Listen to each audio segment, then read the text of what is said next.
Ik ben Pim. En ik ben Armen. In het vorige seizoen van LGBT+REFUGEE spraken we een aantal mensen die als vluchteling naar Nederland zijn gekomen om de verhalen achter de cijfers te vertellen. En dit seizoen gaan we kijken hoe mensen zoals jij en ik kunnen de vluchtelingen helpen. Vandaag hebben we hier in de buurt van Centraal Station afgesproken met Zee om haar verhaal te horen. Kom je mee? First of all, thank you so much for making time for us to have Thank you this very much tiny for chat. meeting me. How are you doing? I'm good at the moment, yeah. Could you in short tell us a little bit about your story? My name is Zeelanda. I'm here in Netherlands since 2018. Still waiting for my status. I'm now waiting for High Court 1 year, 1 month. And still no decision.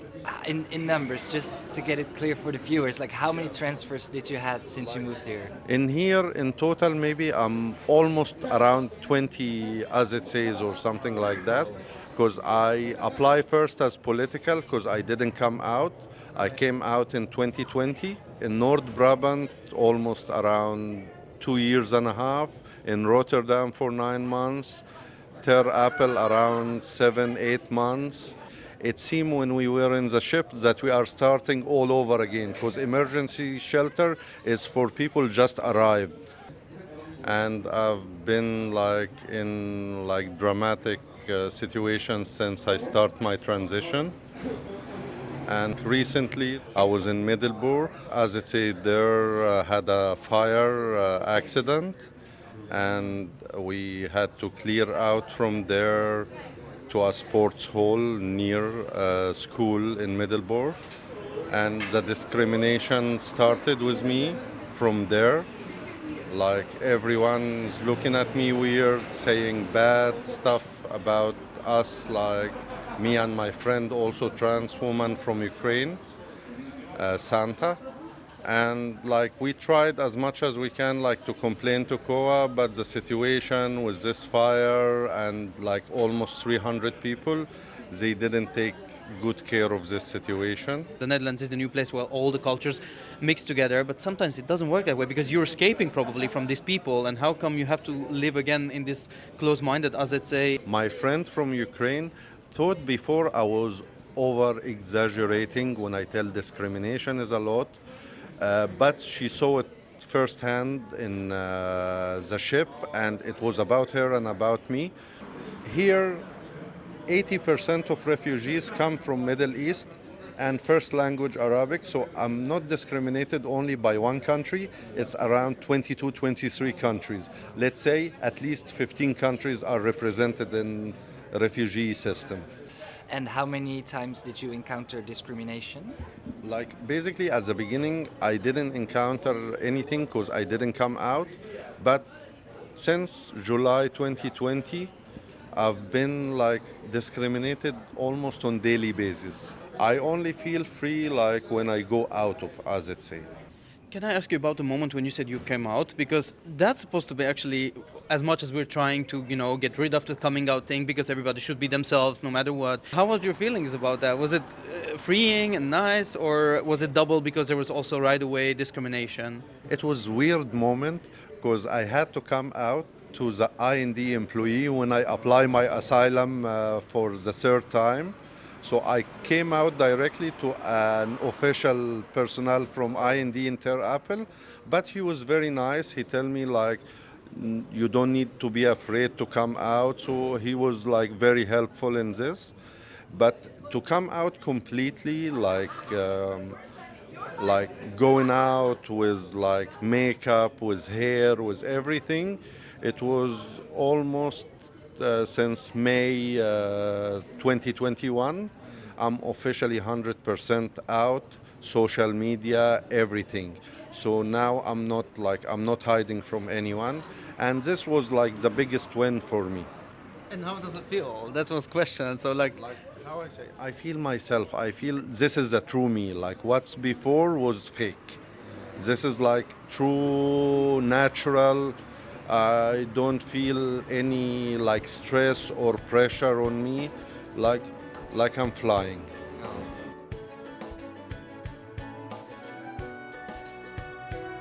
So the name Zeelanda, where does it come from? It's like very simple. Like my nickname from before was Z, and then I was speaking with some friends here and like what name to choose.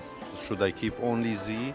And then like my friend was in Middelburg, so I choose like what about Zeeland, and then we put the letter A to be like have Latino vibe plus feminine vibe, so, and it stuck. Like I like it. Zeelanda is very nice, and it's very Dutch. It's a beautiful name, yes. And also, I'm the only one with the name, Oh. because only New Zealand and Zeeland. Ah. Zeelanda, only me. Nice. Perfect. Unique you. Yeah. Unique. And after that, I got transferred, me and my friend, to Amersfoort, as it say. And since we went there, it was like a discrimination transfer, because in the system, they put our gender marker as male, and basically they transfer every one as male. So we were two trans with like almost over 60 males, and when we arrived there, like COA there checked, like they see we are trans, but they didn't do anything about it. Like they leave us in the men's floor. They didn't want to transfer us to the family floor. And after, like, we reported several discrimination by other residents, like verbally abuses. Even one of them tried like to physically make a joke. And after that, we received that we will get another transfer after exactly 3 weeks from staying there. And we go to the information desk to complain about it. And one of the COA ladies were like, there was 3 of them, they were very aggressive in answering. And when I tell we will not go there, we will start hunger strike. And she tell, basically, like she tell directly to us, you are men. Because I got like little bit angry in information desk after this remark. And they give me penalty for 2 weeks, around 13 euro, taken out from my weekly allowance. And we called the police on that day. The police came, talked with us.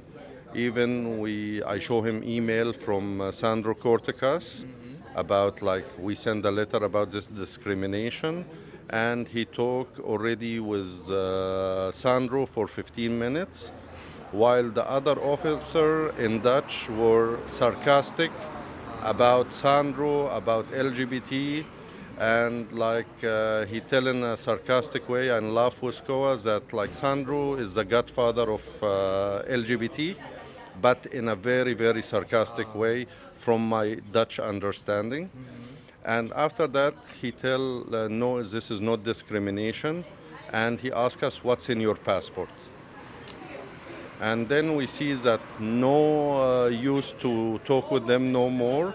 So we had to pick up our bags, go here to Amsterdam, because they transfer us to this emergency shelter, MS Galaxy ship.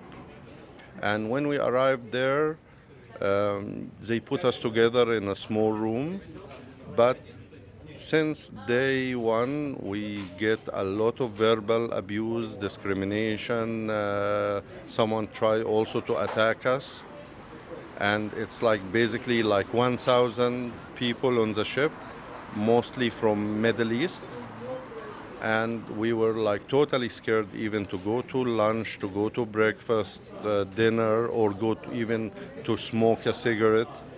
And we started complaining, and in few days people started like video calling with their relatives or something and show us on video. And we complain about this to COA. COA tried to check camera, but of course we don't know what happened after. Then I had a meeting with founder of GZA, Dr. Rob Jansen, and we speak about like mentally and physically what's happening with us in this situation. And he tried his best to move us to, as it say, Amsterdam and Wellington, and send a letter already to management. And last Tuesday they sent us to, as it says, Zutphen. Until now, basically everything is okay, but I'm still following on my complaints against this COA lady in Amersfoort. I talked with Article 1 in Utrecht, and they were very helpful by providing information. And they provided for me this other organization who can go after governmental bodies, ombudsman, and already I submitted a complaint and now waiting for them to check it out and contact me. So you're basically there telling everyone that you're a woman and they don't take it seriously. What does it does to you? Like every time, what is on the system? Like every time I have to go to a new location, I need to tell them like I prefer to be called Zeelanda. But it is on COA system already, it is on GZA system, but they try like to provoke me every time. And like this is like getting like, how I say, serious, because we talk about like discrimination according to Article 1 of the Constitution, and not basically about the new thing that happening about sexual orientation, because gender is already on this Article 1 of the Constitution. But I see like no one is respecting this from COA, like Netherlands, European Union, and still some people are like with low or no open mind at all. So you fled here to the Netherlands, where you thought you would be free to be who you are, and then you encounter discrimination even from authorities. What does that do to you? It like, how I say, like for me at some point it make me like sometime very depressed, sometime like very weak, like I'm tired, but I try as much as I can to pick myself again and be strong. That's why I keep like fighting for my rights. And basically yesterday was very, very good news by court in Den Haag. I applied to change my name and gender in September, and yesterday we received decision that it is approved. So officially in 3 months I will be Zeelanda and female.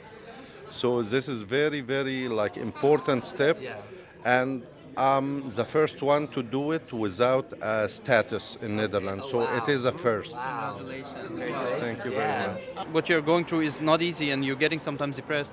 But the fact that you're indeed standing up and fighting people and being an example for others and being the first without status getting their names and gender changed, I think we should celebrate that. With the support of my friend Santa, she's here, but she doesn't want to be on camera for the moment. Like we support each other now over 1 year. We meet in deportation part of Ter Apel, and since then we always in communication. And since Middelburg, we live in the same room every time. Like when we ask, like if they transfer us together. So we give ourselves like big support to each other as trans women, and we fight every like bad thing happen to us in a good way. They also give you a penalty, like 13 euros on your allowance. I'm just confused. How big is this allowance anyway? Basically on the ship you get €12.95 because they provide food. So basically I stay on the ship for 2 weeks with zero allowance. You said you weren't out back there, so what was it for you there? Where were you come from?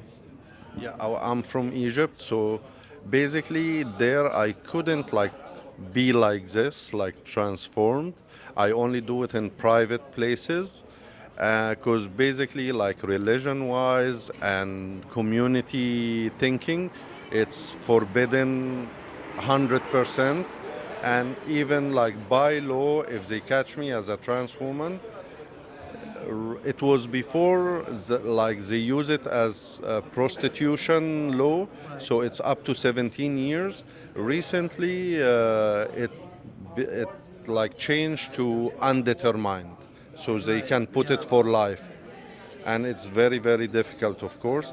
Especially I'm agnostic as well, so I'm like doomed in any way possible to live my life openly. What could our viewers do on a daily basis to help in this situation?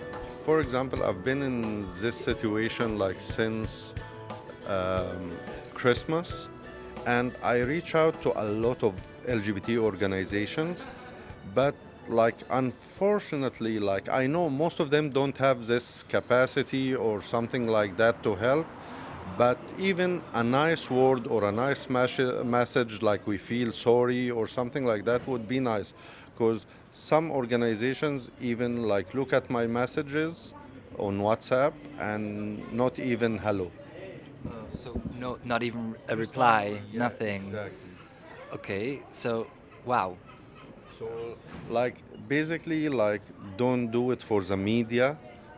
Help people for sure, because like one of my dreams is to open an organization in Netherlands for trans people, maybe for everyone, but I want to do it in like a way that we can help in any way possible.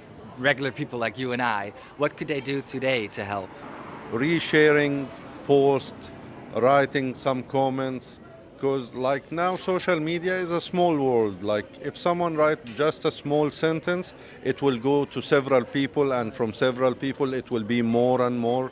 So this is a good thing. Like if you cannot do anything by yourself, just share the post or write an idea of your own about this situation.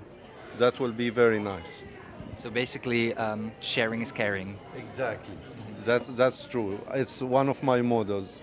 Like sharing is caring is one of the most important thing. What are the things that you would like to achieve in the coming 5 years? Yeah, like if it's possible, yeah, I will do an organization, and basically I want to attract like not only like trans people who can help in Netherlands, like, no, from all over the world. Maybe it will be an international organization at some point. Like I dream big about this. And basically, for my future, I'm still early, like first year of transition, so I have a lot of ambition of transitioning in the correct way and safe way. Don't do illegal hormones. Yeah.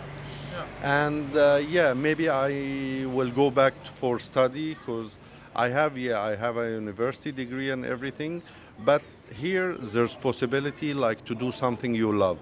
For my job, everything, I'm very good at it, but I was forced to do it. It's not like I'm very good in data analysis and everything, but I want to, for example, study photography. Right. It's one of my passions. For me, it took a year or two to learn the language. So, did you learn a little bit of Dutch? Ik spreek Nederland, how I say it? Een beetje? Een beetje, ja. Weer is mooi. Vandaag. Yeah, no, there you go. Yeah. So I have a little bit Yeah. of Dutch, but of course I don't practice, because also in AZC, when you finish this basic level, you cannot advance. You have to do it on your own. And with the stress, with what's happening, not much time with like a clear mind. Absolutely. No, it's understandable. Once you get your status and everything and you start, your life, and you will learn in no time. Yeah. Many of the people in the Netherlands, like me too, probably like expect Egypt to be like a resort, like somewhat of the setting that we're in right now. What do you want those people to know about the truth that's going on in Egypt? It's a touristic place. For the people living there, it's like, how I say, it's like people with money and a lot of poor people. Of course, army controlling everything, human rights violations, LGBT violations, everything. So basically, yeah, I don't see hope in changing anything. Egypt itself is a very good country if it is ruled by good people. So my message to the people there, to wake up and try to change something. This is a big, because I think not Europe, not US is big enough for 100 million people. Yeah.